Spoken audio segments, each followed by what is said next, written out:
Hello Bristles. Today's opening is going to be a little bit different. You're not going to see my beautiful features. Instead, I want to show you one of my favorite publications that Games Workshop have ever produced, and it is the Vampire Counts Army book from 8th edition Warhammer Fantasy.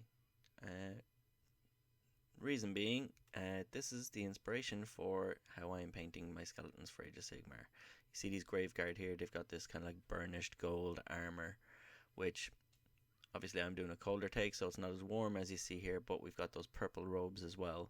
In actuality, I'm not entirely sure that the armor in that picture is actually some kind of burnished gold, or if it's a dark silvery color or dark metal color, but it's just coming across as gold because of the lighting in the image, because there is some flame in front of them, or some light source, I assume is flame. But yep, just flicking through the book here, and as you can see, it's full of gorgeous page decoration, sometimes referred to as page furniture in graphic design, and artwork for each unit. Plenty of examples here of John Blanche's contributions to the artwork, among a lot of other artists who I'm not sure, but I'm gonna have to do some research into that.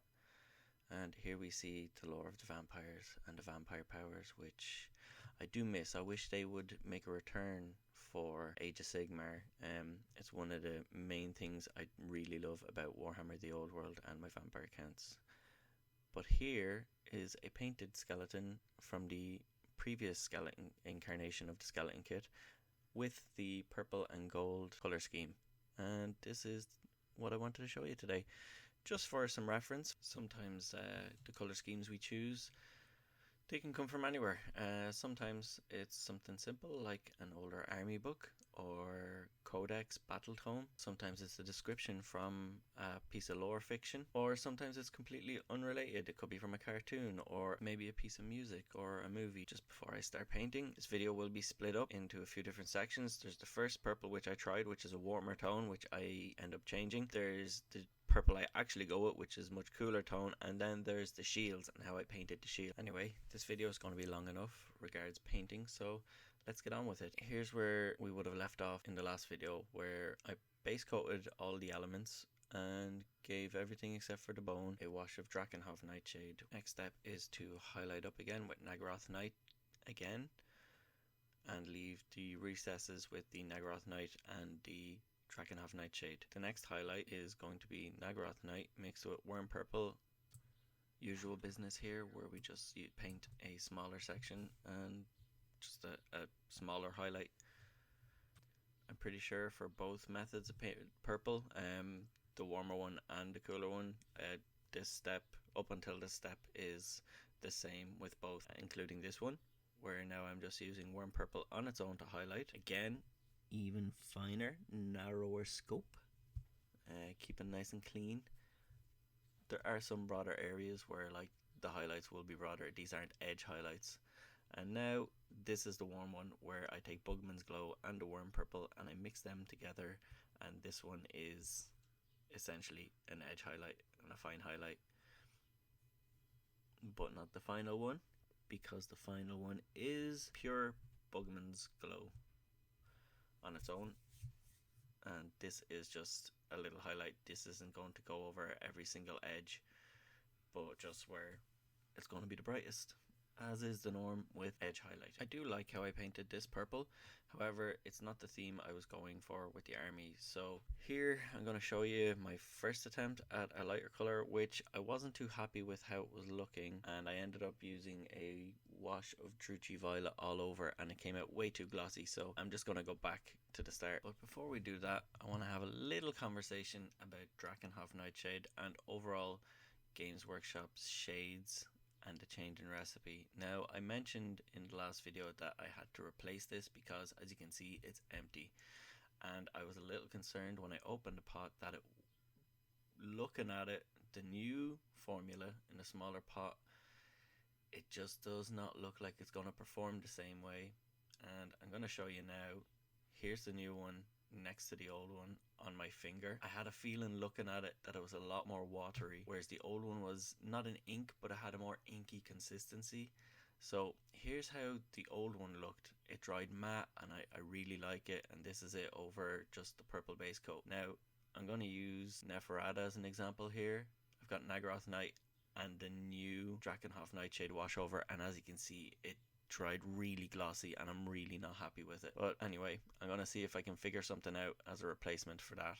Okay, so back to our skeleton. So Nagaroth Night starting off, then Drakenhof Nightshade if you can get the old one, or if you have a good alternative that doesn't dry glossy. Then gonna repeat what we did before and highlight it up with Nagaroth Night, and then a mixture of Nagaroth Night and Worm Purple, just like the previous time. Here I'm going to show you how I mix it on the palette. I'm going to go into a bit more detail with painting this one since it's the one that I settled on, whereas I kind of rushed through the first section because it's not what I ended up using, and it's not the end product that I'm showing you.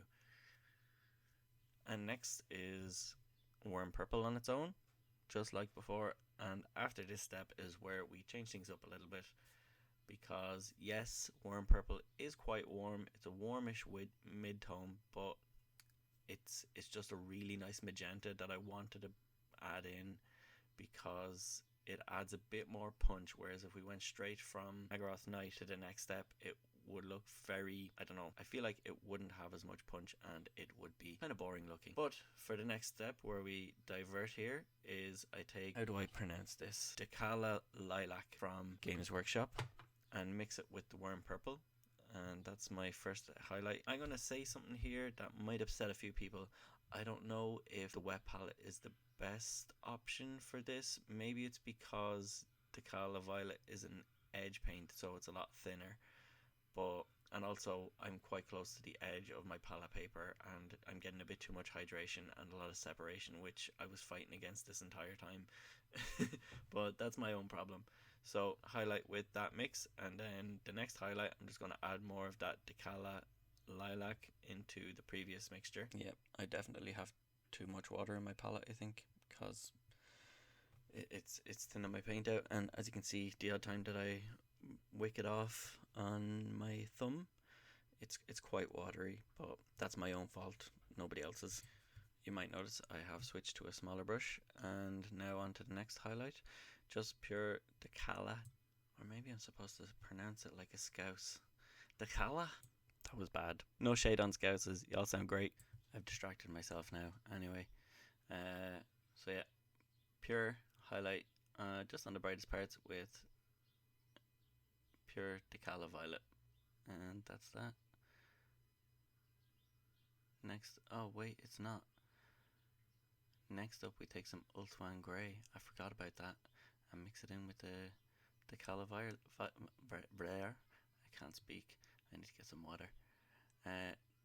Take Ulthuan Grey and Decala Violet, that's the final highlight, I think. Yep, there we go. Excellent. Some of the highlights are a little thick, but I'm going to fix that now in a second. And to be honest, I haven't been consistent in how I've highlighted this unit. At some points I used some stippling and some scratches, and others I just used straight line highlighting. And to be honest, it doesn't really matter. This is my first unit for this army. I'm still getting a feel for how I want them to look. And as I go ahead with other units in the future, I'm sure I'll nail it down exactly how I want. However, with this sample model that I have shown how I've painted it, I feel like I've gone a bit too, I don't know, a bit too into the realm of white with some of the highlights. So I'm just making a glaze with Worm Purple. I cannot talk today. I'm so sorry. Worm Purple and water, and I'm putting that in like the middle areas, but pulling the pigment away from the shadows in the water, and I'm avoiding the highest value of brightness highlights, just to tie the overall highlights together and make them a bit smoother, and just to bring back a bit of that magenta punch. And if you've seen the previous video, you'll have seen that I use a little bit of watered down black to just redefine the borders, the boundaries between each element. So I'm doing that again now, where the fabric meets the other elements of the model, such as the armor. But I'm also using it in the recesses, where I want the shadows in the folds to be the strongest. So just some watered down chaos black here, and there we go. That's how it's looking, and I really like this, and I think that little glaze helped kind of quiet down the really loud highlights and tie it together nicely. So next I'm going to move on to the shields, and for that I'm going to switch to this model where I've already started to put down a thin base of Nagaroth Knight, but here I'm just going to lay out the colours that I'm going to have ready, because I'm going to be trying some wet blending. I say wet blending, but I'm not sure if it's actually legitimate wet blending in the way that I do it. I'm not an expert on wet blending or an authority on it. I'm self-taught, and I'm still figuring it out through trial and error myself, just playing around with the paint, and I encourage you to do the same.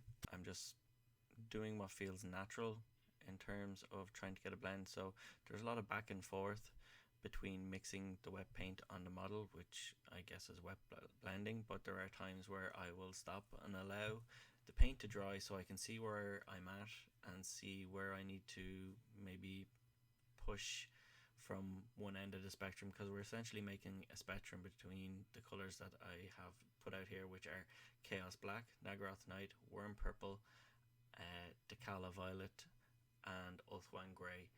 So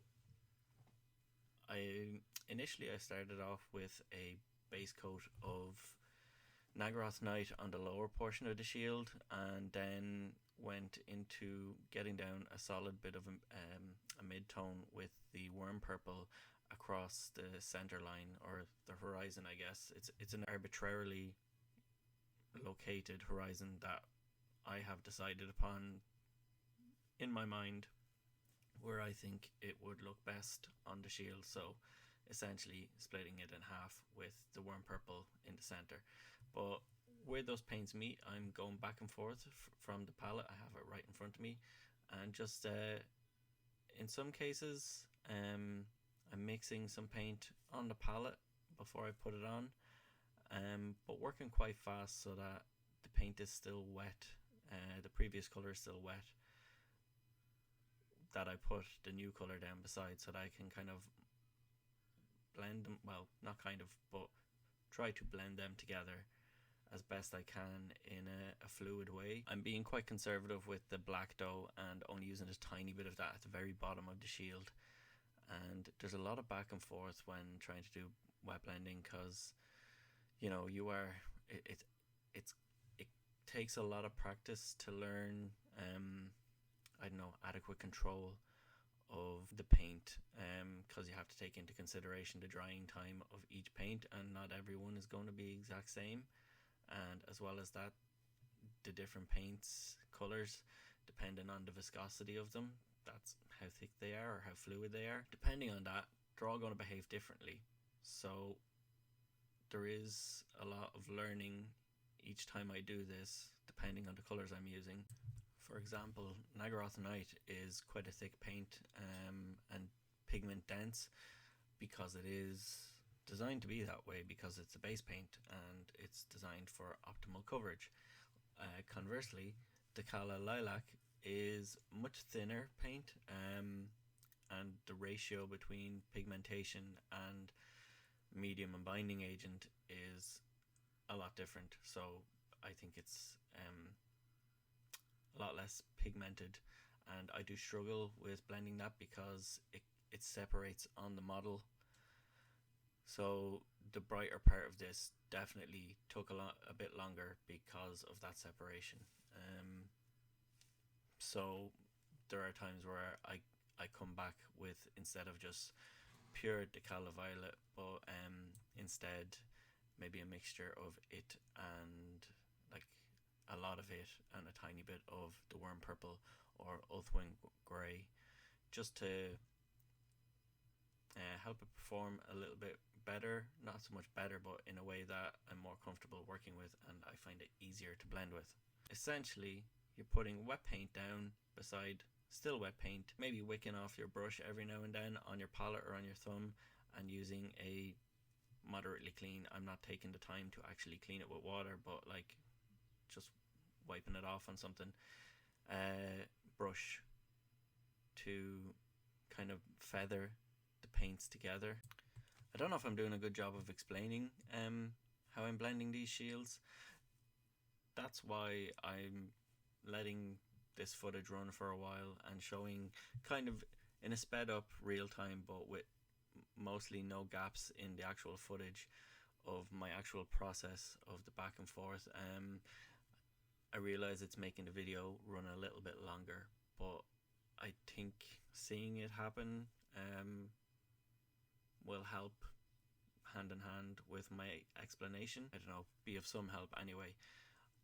You can probably tell I don't feel very confident telling people how to do this because while it's not my first time trying wet blending, I still don't consider myself an expert on it. As with the darker end of the spectrum that I'm creating here between these colors, being conservative with the black, and I started off a little less conservative with the Oathwang Grey, the lighter end of the spectrum, but as I go on, I gradually push that back, and then at some points it's not so much blending, I allow the paint to dry and maybe glaze some of the mid-tone back and forth between the darker and the lighter ends of the spectrum that we're creating on this convex shield shape.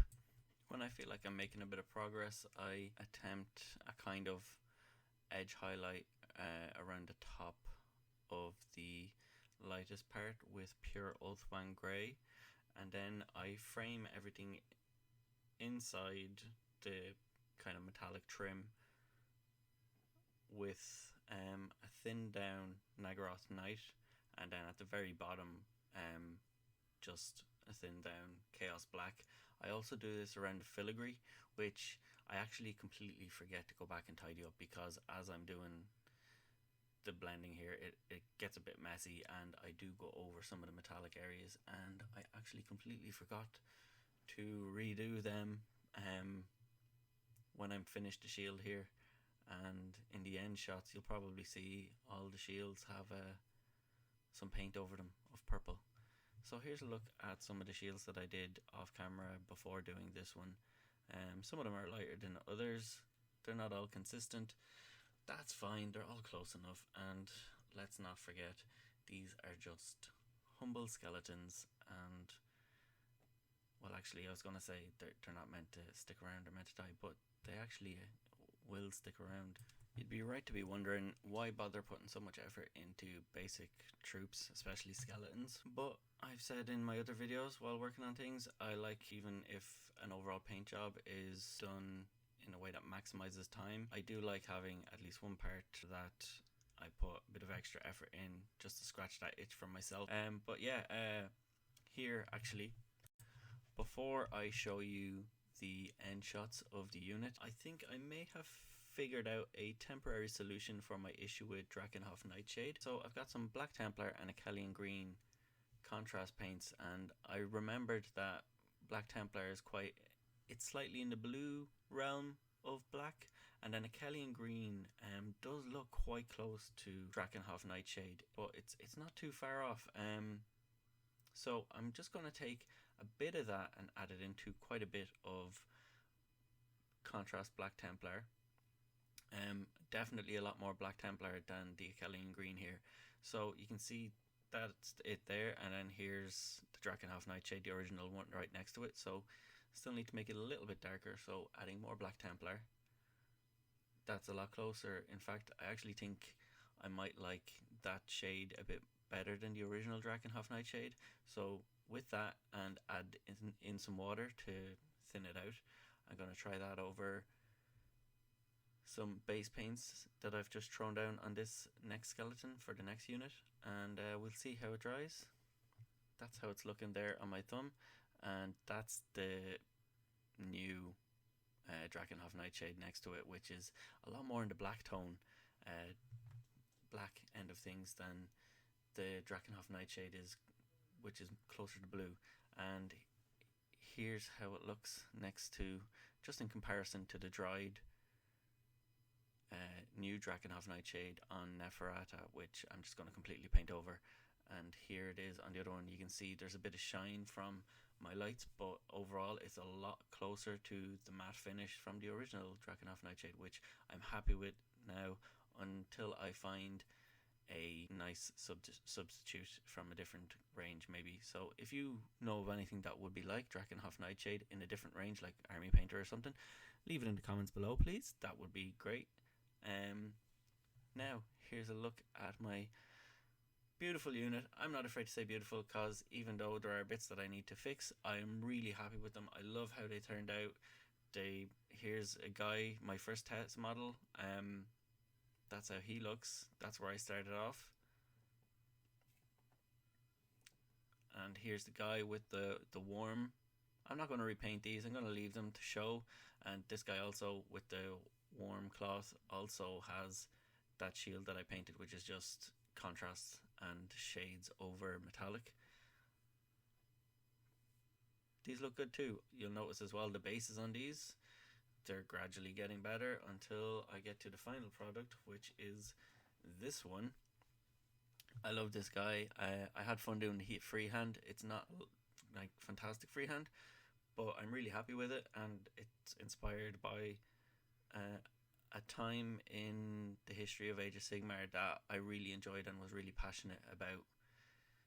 Like, really got passionate about getting into the game, even more so than I already had, because I've always been passionate about Age of Sigmar, because it was a very accessible way for me to play vampire counts in the beginning after the end times. So if you'd like to see a video on how I did the snow bases, drop it in the comments, and I'll get on that. They're really simple, but they look great. I think they look great. I think it looks really authentic, and I love this snow, and I love this unit, and I love Age of Sigmar, and I love Deathrattle Skeletons, and I'm so excited for getting these on the table when the new book comes out with the new units. That's it for this week. Please, I would really appreciate if you would show your support by liking, commenting, subscribing, hit the bell for notifications for when my new videos come out. Doesn't cost anything, doesn't cost you anything, but it helps me out a lot. It helps me keep doing this, which is what I really want to do. So yeah, hopefully you enjoyed the video. Hopefully you learned something from it, or you got something useful out of it. Look after yourselves, be kind to each other, and I'll see you again next week.